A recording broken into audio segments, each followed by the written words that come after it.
Guys, maayong hapon no. Naa si kaibigan. Update ta karon kay Tatay Digong. Bigo gyud guys. Pero ang kabiguan na ating nakamtan ngayon guys, sinabi ng ating kaibigan. Ito po ang kanya natuklasan po doon sa loob ng ICC. Kaibigan. Grabe guys, napakasakit. Ang daming umiiyak. Nang hintayin po ng mga Pilipino. Yung mga taong sumusuporta po kay Digong.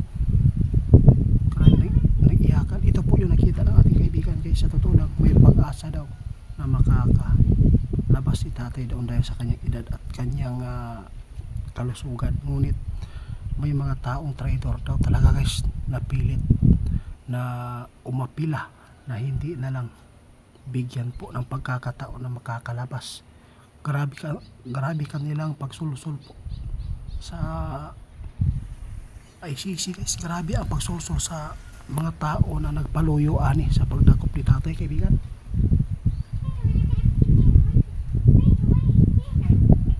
Grabe talaga ang nakita ng ating kaibigan. Ang Pilipino guys, sobrang traitor. Yun po ang totoo. Nakita ng ating kaibigan, may pag-asa daw talaga na makakabalik. Yung pagpasya po ng judge, makakabalik at makakauwi sana si tatay. Pero nang malaman ng mga trader na to na magbibigay ng pagpapasya ang judge po doon sa Hague, ngunit may umuna na daw doon guys na nagsabi na wag na lang na bigyan pa ng pagkakataon na makakabalik pa si Tatay Digong. Ito po yung nakita ng ating kaibigan. Nakakalungkot po. Alam po nyo guys, sa doon sa ibang bansa kapag may mga Pilipino talaga, hindi naman po lahat, sila mismo talaga ang trader sa mga kasamahan po nila, mga nagtatrabaho doon. Yun po ang totoo kaibigan. O sabi po ng iba, maganda daw ang batas doon sa ICC kasi hindi daw na ano sa tao, hindi daw na bitaw tudlo-tudluan lang kaibigan.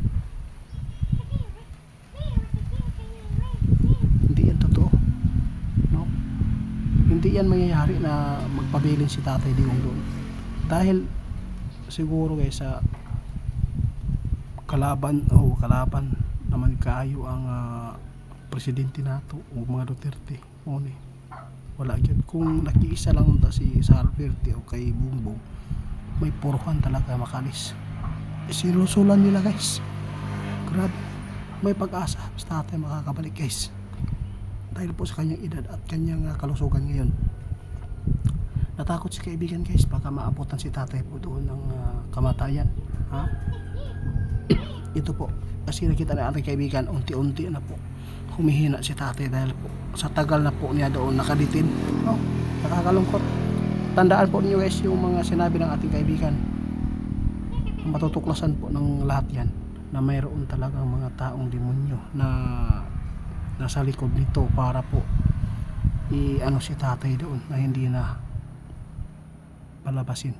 May mga tao talaga na mga makapangyarihan na nag-uutos doon na wag na lang bigyan po ng pagkakataon makalabas yan, kasi kapag nakalabas yan gagawa pa rin ng hindi maganda. Yun po ang kanilang pagsulsul doon kaibigan, di ba?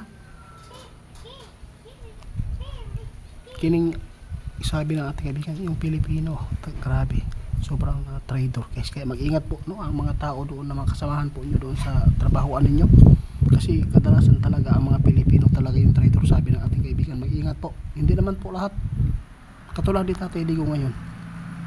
Yung pagpasya po ng judge, ano yun, kaya lang ang problema giduot lang yun daw sa tatay para hindi makabalik.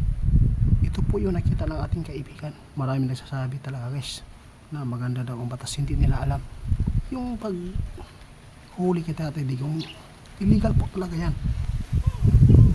Nakakahiya po talaga yung mga Pilipino nating mga kababayan.